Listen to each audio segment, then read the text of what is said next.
dia a todos, graça e paz a cada um. Nós vamos estar continuando a exposição da carta de Efésios e é muito bom para nós, mais uma vez, estarmos reunidos em torno da palavra do Senhor. Hoje nós vamos estar expondo Efésios 4, do versículo 7 ao 16, se o bom Deus assim permitir. Mantenha a sua Bíblia aberta, é sempre importante, acompanhe para que haja um crescimento e que Deus possa nos ajudar cada vez mais a crescer nesse conhecimento ao qual Ele tem nos preparado, nessa porção do Evangelho ao qual nós vamos receber nesta manhã. Antes de avançarmos,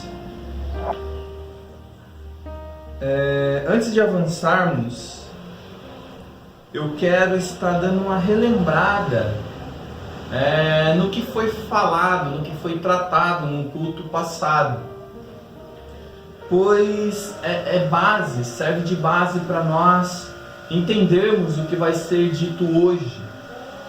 E nós vimos no último culto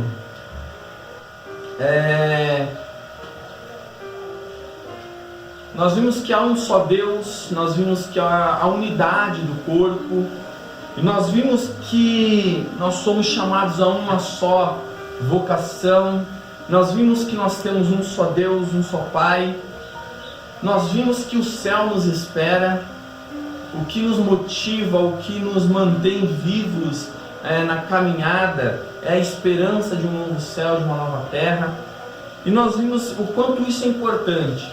Então Paulo, nos versículos anteriores, ele está mostrando para nós a importância da unidade da igreja, a importância da igreja visível, a importância da unidade do corpo de Cristo. E o versículo 6, foi o qual nós não nos aprofundamos, diz assim: um só Deus e Pai de todos, o qual é sobre todos, age por meio de todos e está em todos. Essa parte é muito importante, porque Paulo ele está mostrando para os irmãos de Éfeso que Deus ele é sobre todos. E nós vimos a importância disso no culto passado. Nós vimos a importância de cada um ter o outro superior a si mesmo. E Cristo, sendo cabeça do corpo, Ele está sobre todos. Deus ele está sobre todo como Senhor. Ele é o Senhor da igreja. Ele é o Pai de todos. Então nós vimos que nós estamos unidos como corpo, nós somos unidos como irmãos, nós somos chamados a estar em um corpo. Um corpo físico, a igreja local, e o corpo invisível, a igreja universal, aonde em cada parte da terra existe um rebanho de Cristo. Então veja, nós não somos chamados ao isolamento, nós somos chamados a um corpo. E nós vimos a importância de estarmos unidos em um corpo. Porque nós falamos que se um membro, um dedo, for decepado, o dedo morre, o corpo sobrevive. Mas também há uma coisa muito importante sobre o corpo, é o quê? Uma coisa muito importante é que se uma parte do corpo se machuca, ele está dizendo que se um membro padece, o corpo padece. É interessante que como o nosso corpo tem vários membros, e quando algum membro está doente, machucado, o restante do corpo age em auxílio para socorrer aquele membro machucado, não é assim? Se você quebra um braço, o que a perna, o cérebro, os demais componentes do corpo faz? Levam o braço quebrado até o médico, para que haja um conserto. Não é assim? Então veja, Paulo está mostrando para nós a importância de estarmos juntos como igreja, a importância de estarmos reunidos. E ele mostra para nós que um membro sem o corpo está fadado a morrer. Mas ele mostra também que o corpo ele não padece, ele não deixa um membro morrer, mas todo o corpo em conjunto, por isso que nós nos reunimos. E é o que nós vamos entender aqui a partir do versículo 7 em diante. Por quê? Porque quando nós estamos reunidos, nós podemos nos ajudar mutuamente. Porque um irmão tem salmos, o outro tem uma palavra de exortação, o outro tem uma palavra de consolo. Então juntos nós conseguimos como corpo estar unidos em Cristo. E todos são importantes no corpo. Deus ele age por meio de todos. É claro que ele vai falar aqui que para uns Deus chamou para apóstolos, para uns Deus chamou para profetas, para uns Deus chamou como pastores e mestres, mas só que a importância do corpo é que Deus ele age por meio de todos. A importância do corpo é que cada um aqui pode se ajudar. Então veja, por isso que é importante nós estarmos sensíveis com o irmão, olharmos a necessidade do irmão.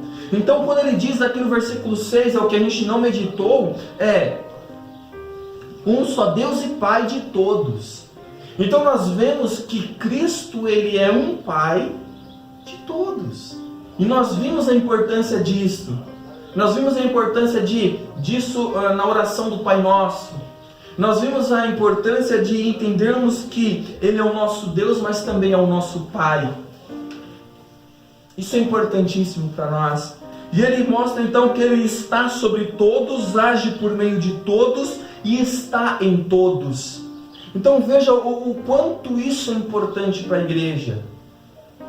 Nós estarmos juntos, reunidos, orando um pelo outro, intercedendo um pelo outro, exortando uns aos outros, consolando uns aos outros. Isso é o corpo. Ninguém está acima. E como nós falamos, aquele que tem um dom, um chamado, um ministério, ele não está acima dos amados irmãos, mas ele está sempre um degrau abaixo dos irmãos. Porque se eu sou um pastor, mestre, eu tenho que ser pastor e mestre bem preparado, bem alicerçado, bem balizado. Eu tenho que ter um compromisso tal com a palavra, para que eu possa alicerçar vocês na fé. Então eu não posso fazer isso de qualquer maneira. Então eu tenho que servir vocês bem. Eu tenho que estar a serviço do reino, na melhor qualidade possível. Então veja, isso é importante, isso é o corpo, isso é a igreja. Não devemos tratar dons como títulos. E é o que infelizmente está ocorrendo dentro da igreja de Cristo. As pessoas agora estão tratando dons, ministérios como títulos. E aí quando você trata como título, você acaba cometendo muitos equívocos. Então nós vimos aqui a importância de termos um só Deus e Pai de todos, a qual é sobre todos, age por meio de todos e está em todos. Então não existe parte do corpo que não seja importante. O dedinho não é menos importante do que o braço. O braço não é menos importante do que as pernas. Então veja, todos são importantes. Por isso que nós somos chamados a um corpo. Por isso que é necessário, como Cristo fala, para que nós estejamos sempre unidos, reunidos, estarmos em comunhão. É por isso que não existe igreja separado. A palavra igreja, nós já estudamos sobre isso, é eclésia. Eclésia significa assembleia. Assembleia é uma reunião pública. Por isso que nós falamos a Assembleia dos Santos, a Eclésia dos Santos, a reunião pública da igreja. Nós estarmos juntos como corpo. estarmos ligados ao cabeça, estarmos vivendo o amor de Cristo, expressando o amor de Cristo entre os irmãos. Como nós falamos, um membro fora do corpo está fadado ao quê? A morrer. Está fadado a não ter vida. Mas quando nós estamos juntos, nós podemos nos animar uns aos outros, como nós falamos. Então veja a importância disso, e Satanás, sabendo disso, ele tem investido fortemente contra a igreja. E então, quando você não está numa igreja bíblica, você se frustra com homens, com promessas. Você se frustra com um padrão de igreja que não é o padrão da igreja de Cristo. Porque a igreja hoje está sendo vista como um mercado, o que a igreja tem a oferecer a mim. Essa é a visão da igreja hoje. As pessoas estão procurando igreja, mas por quê? Porque eles querem que a igreja sirvam a eles. Mas o que nós vamos ver aqui, vamos estudar, é o oposto, é como você serve a igreja. É como você ministra na igreja. Por isso que ele está em todos, age por meio de todos e é sobre todos. As pessoas têm uma visão errada da igreja e trouxeram isso para dentro da igreja de Cristo. E a igreja de Cristo, ela foi descaracterizada. A igreja não está aqui para servir as pessoas, mas as pessoas estão para servir a igreja como corpo, como um organismo, um membro precisando do outro. O que as pessoas hoje estão fazendo com a igreja é: o que a igreja pode oferecer para o meu casamento? O que a igreja pode oferecer para a minha vida sentimental? O que a igreja pode oferecer para os meus filhos? O que a igreja pode oferecer de entretenimento para a minha família? Então as pessoas estão indo até a igreja como uma espécie de shopping center. As pessoas estão indo porque qual música que ela pode oferecer para o meu bem-estar? Qual mensagem de autoajuda ela pode oferecer para mim? Qual palestra financeira ela pode oferecer para mim?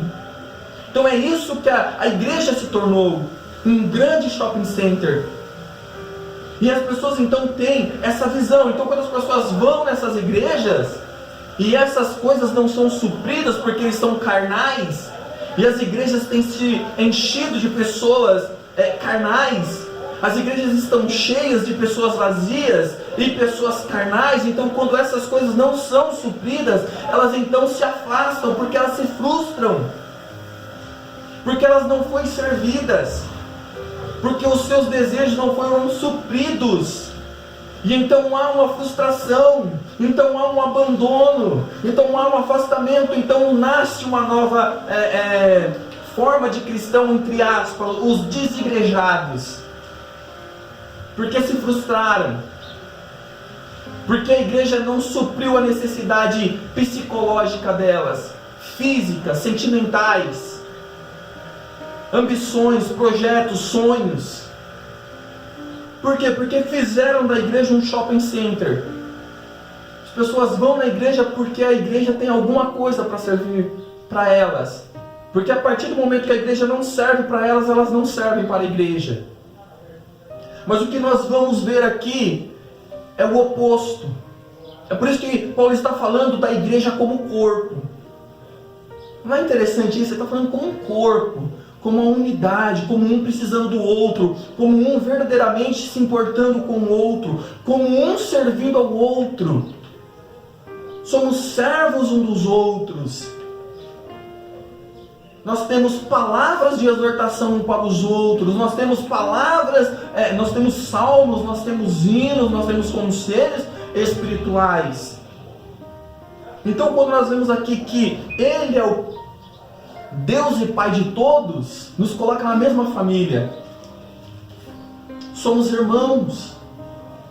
Amados, o que estão fazendo com a igreja é terrível.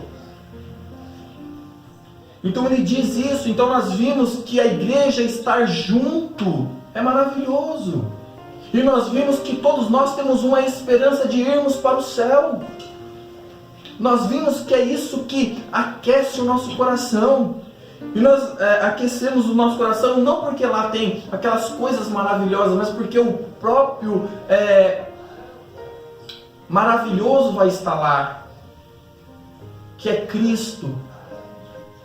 Então hoje eu quero ler com os irmãos do 7 ao 16, e então nós vamos continuar a exposição. Diz assim a palavra do Senhor: e a graça foi concedida a cada um de nós, segundo a proporção do dom de Cristo. Por isso diz: quando ele subiu às alturas, levou cativo o cativeiro, e concedeu dons aos homens. Ora, que quer dizer subiu, senão também que havia descido até as regiões inferiores da terra? Aquele que desceu é também o mesmo que subiu acima de todos os céus, para encher todas as coisas. E ele mesmo concedeu uns para apóstolos, outros para profetas, outros para evangelistas, e outros para pastores e mestres, com vista ao aperfeiçoamento dos santos, para o desempenho do seu serviço, para a edificação do corpo de Cristo, até que todos cheguemos à unidade da fé e do pleno conhecimento do Filho de Deus, a perfeita varonilidade, à medida da estatura da plenitude de Cristo, para que não mais sejamos como meninos, agitados de um lado para o outro e levados ao redor por todo o vento de doutrina, pela artimanha dos homens, pela astúcia como que induzem ao erro, mas seguindo a verdade em amor, cresçamos em tudo naquele que é o cabeça, Cristo, de que em todo o corpo, bem ajustado, consolidado, pelo auxílio de toda a junta, segundo a justa cooperação de cada parte, efetua o seu próprio aumento para a edificação de si mesmo em amor. Amém? Então essa é a porção que nós vamos estar meditando um pouco mais nessa manhã. Bom, como nós falamos, o versículo 7 vai dizer: e a graça foi concedida a cada um de nós segundo a proporção do dom de Cristo. Por isso diz: quando ele subiu às alturas, levou cativo o cativeiro e concedeu dons aos homens.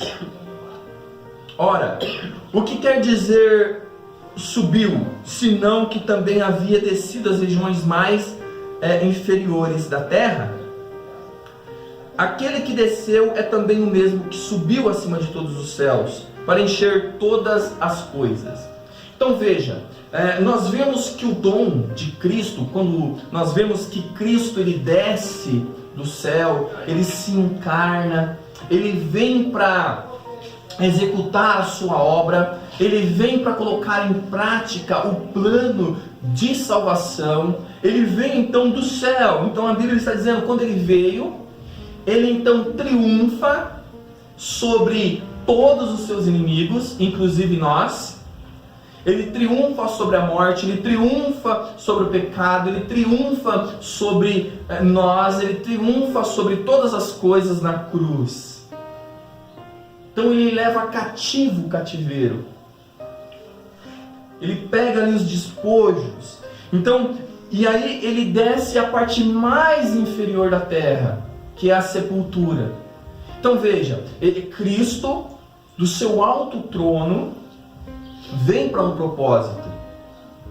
Da sua maior glória, nos céus, onde ele estava, ele se faz carne, ele vive como homem, ele, para nos salvar, ele tem uma vivência toda, ele vive por nós, ele morre por nós e ele ressuscita por nós.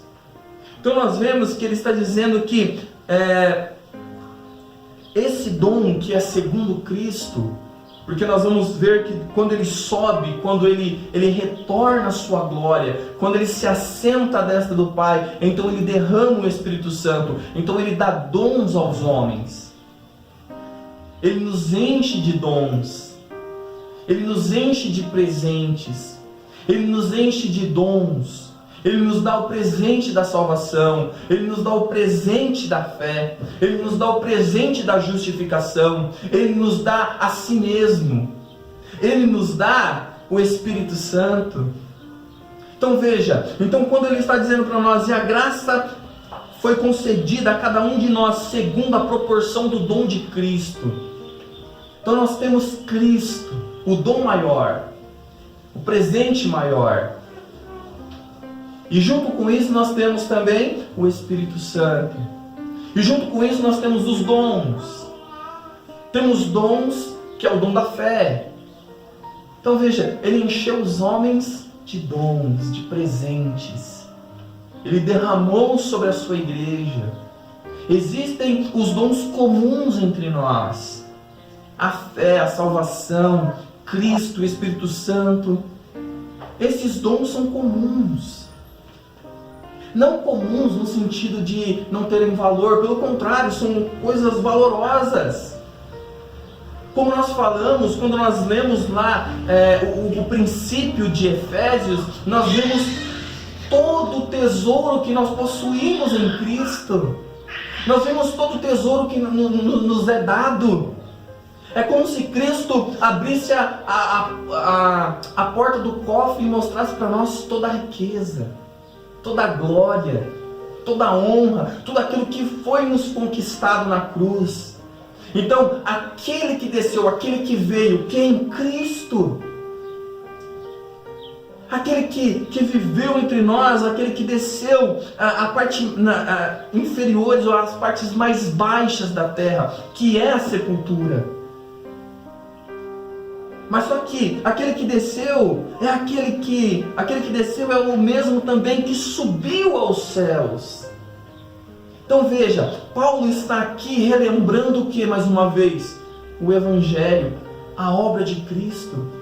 Só que Paulo está falando aqui, agora, mostrando para a igreja mais uma vez, olha, observem, que quando Cristo ele sobe, quando ele se assenta à destra de Deus, quando ele está lá à destra de Deus, então ele derrama os dons. Esses dons é o Espírito, é Ele mesmo, que é o dom maior. É o presente que nos foi dado, a justificação, a santificação, os demais dons que agora nós vamos falar também aqui. Daqui a pouquinho nós vamos ver que ele vai falar sobre apóstolos, sobre profetas, ele vai falar sobre evangelistas, ele vai falar sobre pastores, mestres. Mas só que existem os dons comuns também. Por isso que ele diz que ele é sobre todos, está em todos e age por meio de todos. Então é isso que nós temos que ter em mente. Existem dons que são comuns e existem dons que Deus ele vai dar para um objetivo, para a edificação do corpo, para a edificação da igreja. É isso que nós temos que entender. Nem todos vão ser olho. Se todos nós fôssemos olho, aonde estaria a orelha? Aonde estariam as mãos? Não seria um corpo, seria um membro gigante. Não seria um corpo. Então quando ele dá apóstolos, quando ele dá profetas, quando ele dá evangelistas, quando ele dá esses ministérios, esses dons, não é para a autoedificação, não é para a pessoa se vangloriar. Porque quando a pessoa recebe um desses dons, quando a pessoa vai trabalhar no ministério nessas áreas, ele está trabalhando para a edificação do corpo, para que o corpo então ministre entre si, auxiliem-se entre si, porque cada um de vocês tem uma parte importante na nutrição do corpo, no desenvolvimento do corpo, no crescimento do corpo. Então aqui nós falamos então disso. Então ele subiu aos céus para encher todas as coisas. Então nós vemos aqui no versículo 11, ele vai dizer assim: e ele mesmo concedeu uns para apóstolos, outros para profetas, outros para evangelistas e outros para pastores e mestres. Aqui é importante nós entendermos por quê. Alguns dons aqui, que nós estamos falando, não são títulos. Não pode ser tratado como título. E é o que as pessoas têm feito. As pessoas têm feito o quê? Eu sou apóstolo.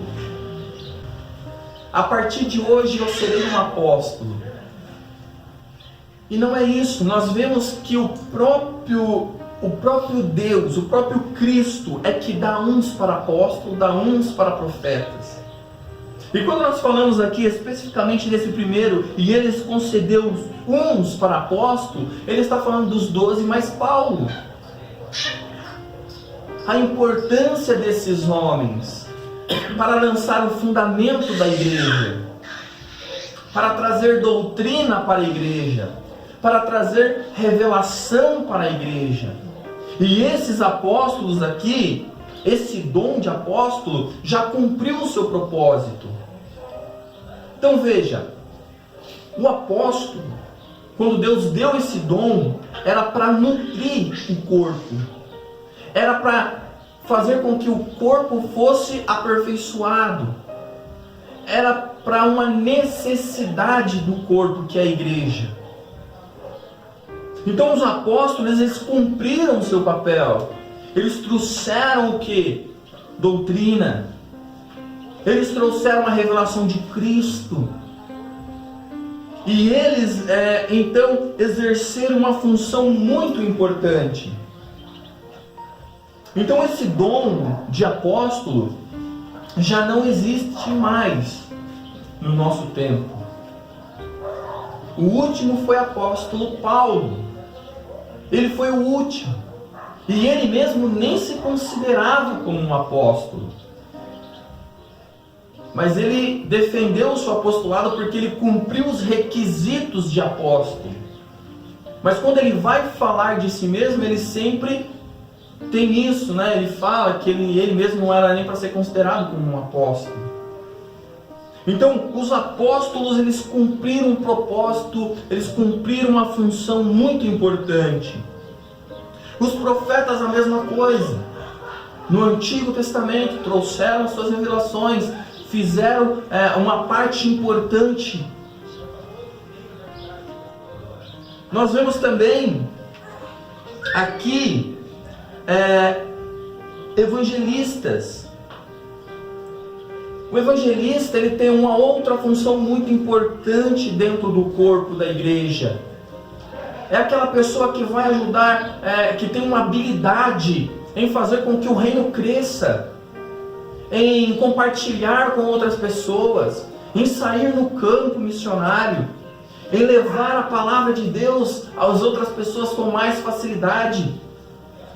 Então veja, esses dons, quando ele está sendo tratado aqui, ele está dizendo, olha, foi Jesus que separou uns para apóstolos, uns para profetas, uns para evangelistas. Nem todos do corpo vão ser evangelistas. Nem todos foram profetas. Nem todos foram apóstolos. E isso não isso não é ruim. Porque as pessoas ficam pensando que você tem que ter algum ministério. E na ânsia de querer, se colocam à frente do próprio Cristo. Se colocam na frente do próprio Espírito Santo. Porque Jesus, ele deu uns para isso. Para esses ministérios. Mas é através do Espírito Santo que eles executaram esses ministérios. Então o Espírito Santo, ele separou essas pessoas.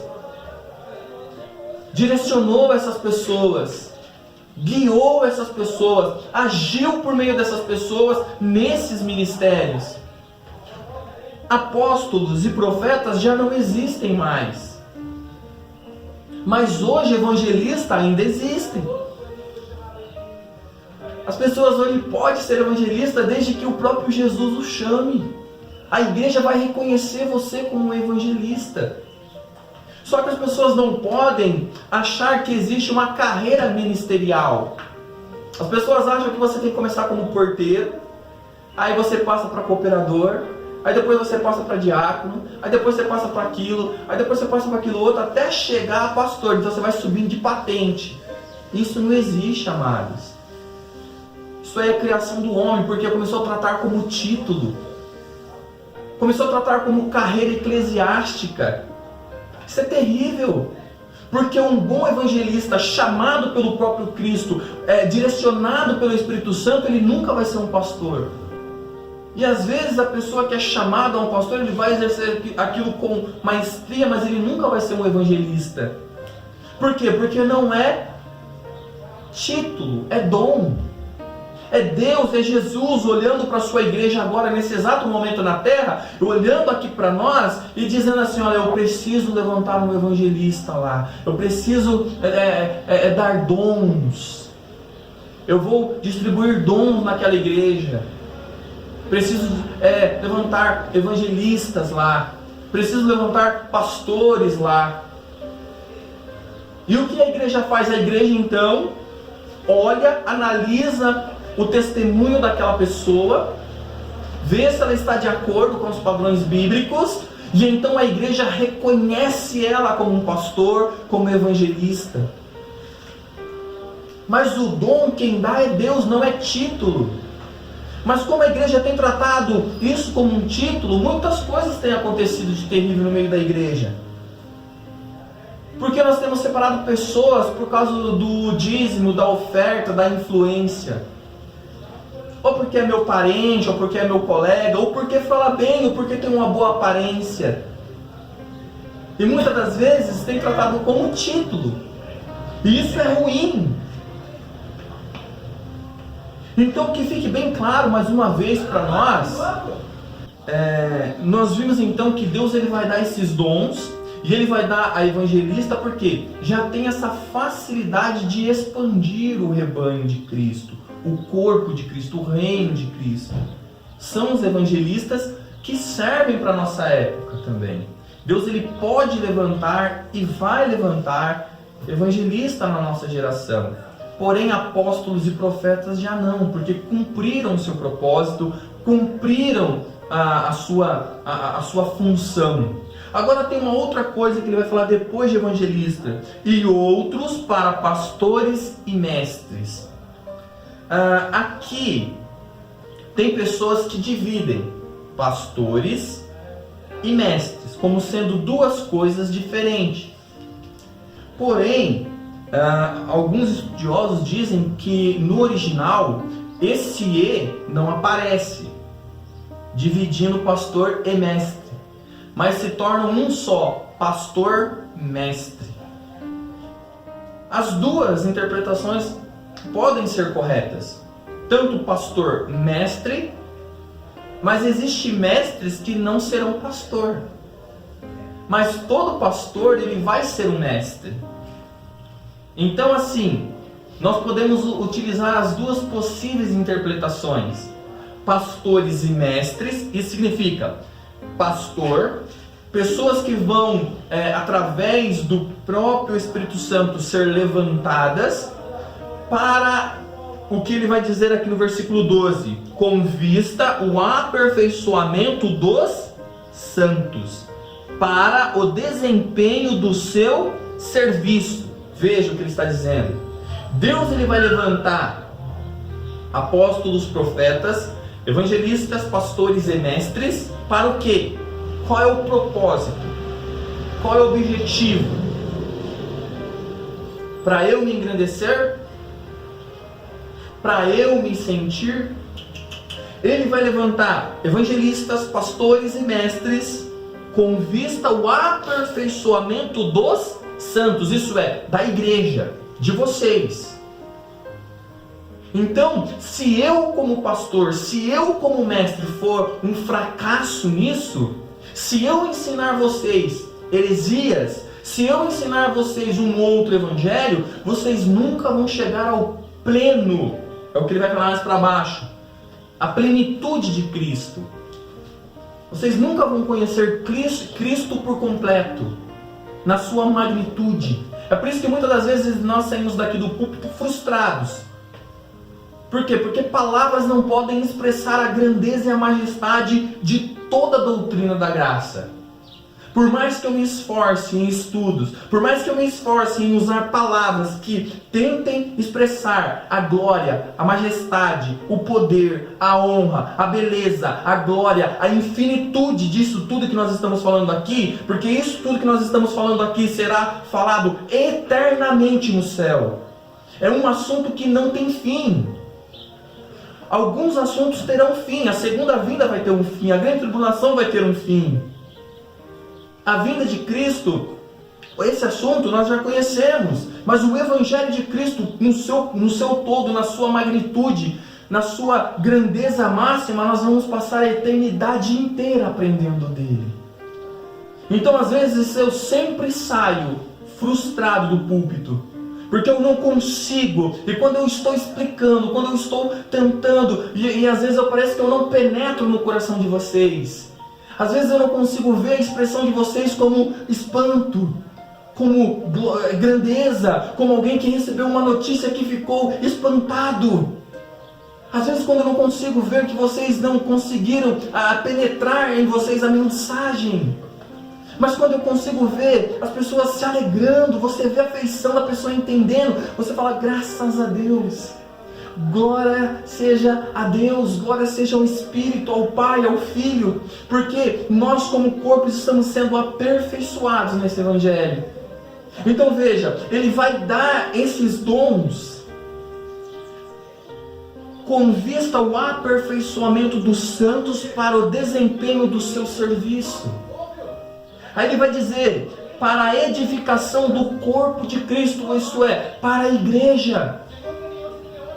É por isso que nós estamos aqui. É por isso que nós somos pastores. Porque nós temos que pregar o Evangelho. Nós temos que ensinar o Evangelho. Nós temos que fazer com que vocês entendam a plenitude de Cristo.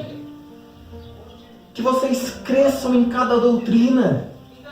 É por isso que quando nós falamos do Evangelho da Graça, nós queremos que vocês entendam realmente o que isso é. Por isso que quando nós falamos da eleição incondicional, nós queremos, nós nos esforçamos, nós oramos, nós rogamos a Deus para que o entendimento de vocês sejam abertos por inteiro. Para que essa profundidade de glória, de majestade seja derramada sobre vocês. E quando nós vemos que vocês estão entendendo, quando nós vemos que vocês estão crescendo em graça, isso é um prazer imenso para nós. Então veja, Deus ele vai dar evangelista para que o rebanho cresça. Deus ele vai dar pastores para consolidar vocês na fé, na doutrina do Evangelho da Graça. Eles vão tentar ao máximo para que vocês possam fazer o serviço de vocês. Veja, ninguém é chamado para não trabalhar na obra. Você não precisa estar aqui onde eu estou. Então por isso nós temos que entender a importância de cada membro no corpo. Isso é maravilhoso, amados. Aí ele vai dizer, o serviço para a edificação do corpo de Cristo, que é a igreja. Versículo 13, até que todos cheguemos à unidade da fé. Veja, então nós temos que caminhar em direção a essa unidade. Veja, nós não temos que buscar a unidade, nós temos que caminhar em direção a ela. A unidade da fé. É por isso que Cristo diz, como nós falamos em alguns cultos passados, que é maravilhoso quando nós vemos a igreja reunida, unida. É maravilhoso quando nós vemos que Cristo é tudo em todos, está em todos, age em todos, isso e é sobre todos. Existe essa união da fé, das coisas comuns entre nós, o mesmo Espírito, o mesmo Deus, o mesmo Cristo, a mesma fé, a mesma justificação. Ninguém é mais do que ninguém. Todos nós somos pecadores, sendo alcançados pela mesma graça, pelo mesmo favor. Todos nós recebemos o mesmo dom de Cristo. Todos todos nós recebemos o mesmo Cristo, que é o dom maior de todos os dons, o presente mais excelente de todos. Então veja, o dom não é para auto se edificar. Nenhum dom na Bíblia é para auto se edificar. Nenhum. Deus, ele só deu os dons, ele só concedeu os dons à igreja, e ele só vai conceder os dons para a igreja se for para o crescimento, para a consolidação, para a edificação do corpo de Cristo. Então veja, é importantíssimo que vocês entendam isso. Que os dons, os ministérios são dados para uma finalidade. E a finalidade é para a edificação do corpo, para a edificação da igreja, para a edificação mútua um dos outros.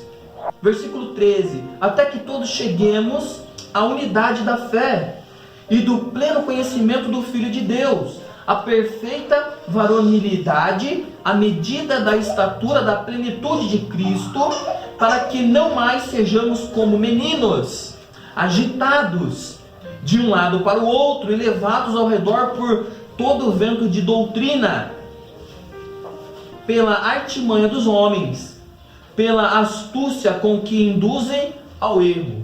Então veja, aqui está o motivo, amados. Por que eu tenho que ensinar vocês? Por que Paulo ensinava as igrejas? Por que Paulo insistia nas doutrinas? Para que eles não fossem levados por qualquer vento de doutrina. Para que eles deixassem de ser meninos na fé. Para que eles crescessem como Paulo cresceu. Paulo, ele diz: quando eu era menino, falava como menino, agia como menino, vivia como menino, pensava como menino, fazia todas as coisas de menino. Mas quando ele cresceu, ele abandonou as coisas de menino. É nós, amados. É nós, por isso que nós temos que ter verdadeiramente pastores e mestres, ou pastor e mestre, que ensine vocês cada vez mais o Evangelho da graça, o Evangelho puro, simples, para que vocês cresçam no conhecimento de quem? De Cristo, da sua obra, do seu favor. É isso que nós temos que crescer. A igreja, ela tem que crescer nesse sentido, para que ela não seja levada, enredada por essas doutrinas, por essas modas que surgem a cada momento no meio evangélico. A cada momento surge uma onda diferente. Nunca estão satisfeitos com as suas heresias. É a primeira onda, é a segunda onda, é a terceira onda. Só que eu quero falar algo para vocês: todas essas ondas pertencem ao mesmo mar de heresias. As ondas podem ser maiores, menores, mas todas elas pertencem ao mesmo mar da heresia. São ondas do mesmo mar das heresias. Pode vir a primeira, a segunda, a terceira, a quarta, a quinta, todas elas vêm da mesma fonte. Todas elas pertencem ao mesmo mar de heresia. Cada novidade, stand-up comedy, vida financeira, coach, evangelho da prosperidade, tantas outras coisas que já inventaram e estão inventando e estão cada vez piores e piores, e as pessoas estão achando normal porque não há mais pastores. Há pastores, mas ainda são muito poucos. E nós louvamos a Deus por esses poucos que têm surgido para levar o verdadeiro evangelho até as pessoas, através das redes sociais, através de pequenos pontos de pregação como o nosso. Somos pequenos, somos poucos aqui, mas eu louvo a Deus por cada vida que está aqui. Assim como existem estrelas que os nossos olhos nunca verão, assim aqueles pastores que pregam o Evangelho da graça, aqueles pastores que estão escondidos em pontos que as pessoas nunca saberão o nome deles, nunca saberão a existência deles, mas Cristo, Rei dos Reis, Senhor dos Senhores, que governa todo o universo sabe que Ele está lá fazendo um trabalho verdadeiro de um bom pastor e mestre. Então é isso, então nós louvamos a Deus para que esses homens eles possam continuar esses trabalhos. Mas então nós vemos que essas ondas que têm adentrado, essas doutrinas, têm arrastado multidões. E nós não queremos isso. Versículo 14: para que não mais sejamos como meninos, agitados de um lado para o outro, levados ao redor por todo o vento de doutrina, pela artimanha dos homens, pelas astúcias que induzem ao erro. Versículo 15: mas seguindo a verdade em amor, cresçamos em tudo naquele que é o cabeça, de quem todo o corpo, bem ajustado e consolidado, pelo auxílio de toda a junta, segundo a justa cooperação de cada parte, efetua o seu próprio aumento para a edificação de si mesmo em amor. Veja, então, cada parte, então é aquilo que nós falamos, cada parte tem a sua importância no crescimento do corpo. Cada parte é importante, então nós crescemos, nós seguimos a verdade em amor.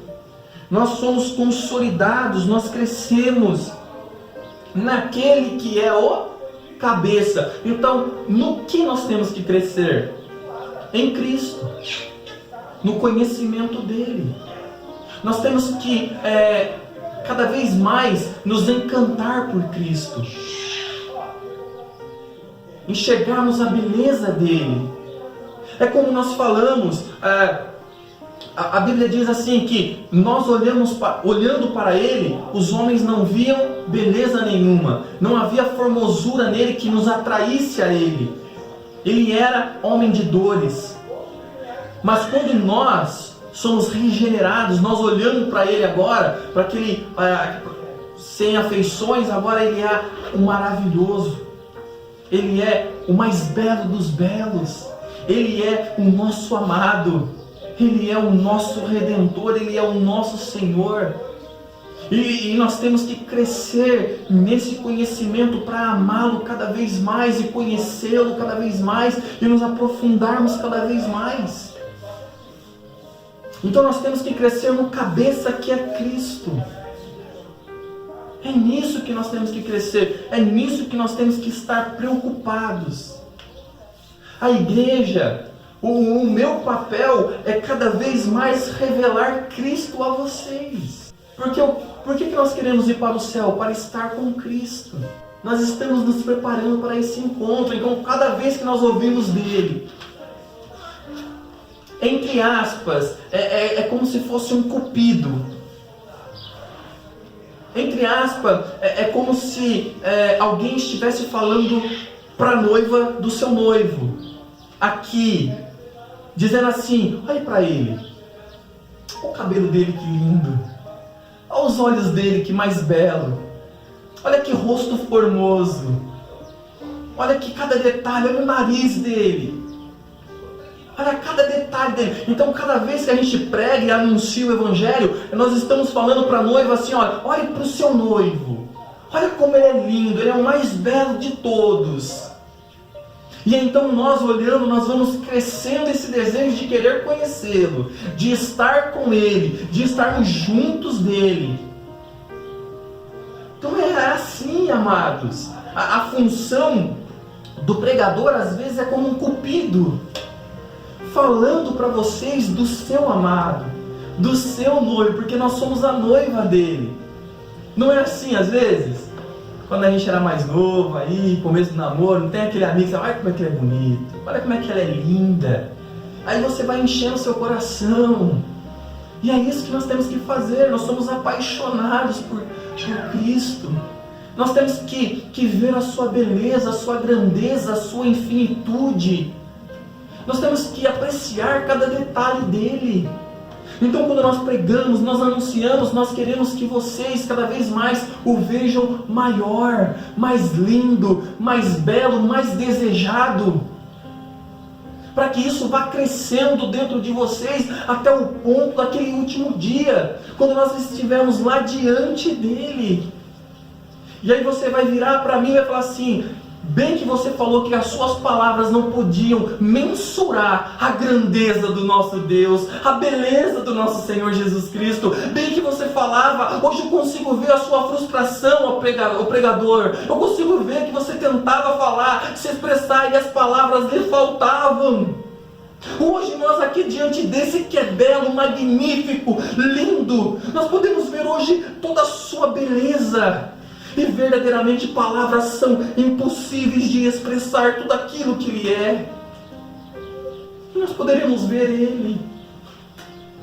Poderemos estar, se prostrar e fazer como os anjos e dizer: Santo, Santo, Santo é o Senhor dos exércitos.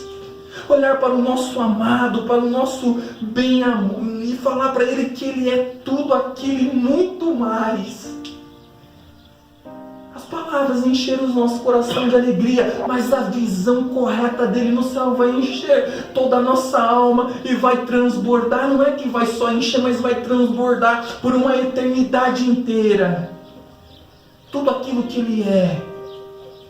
Enquanto aqui nós só estamos nos enchendo, lá vai transbordar. Por isso que queremos ir para o céu.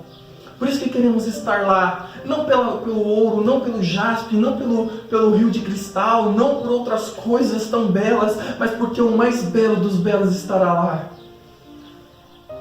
É isso que nós vamos fazer, amados, é isso que precisamos. É por isso que nós pregamos aqui, para que você cresça, que você siga a verdade em amor e cresçamos em tudo naquele que é o cabeça, Cristo, de todo o corpo, da igreja, bem ajustado, consolidado pelo auxílio de toda a junta,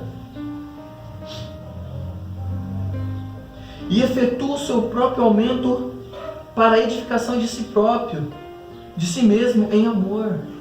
Então veja, é aquilo que nós falamos, a nossa base é o amor. Não o amor, mas o amor de Deus, o amor que é gerado agora pelo Espírito Santo. Por isso que nós temos o Espírito Santo e por isso agora que nós expressamos os frutos do Espírito Santo. Porque o fruto do Espírito Santo é amor, longanimidade, benignidade, bondade, mansidão, domínio próprio. Essas são as coisas, esses são os dons, não vêm de nós, amados. Os frutos não vêm de nós.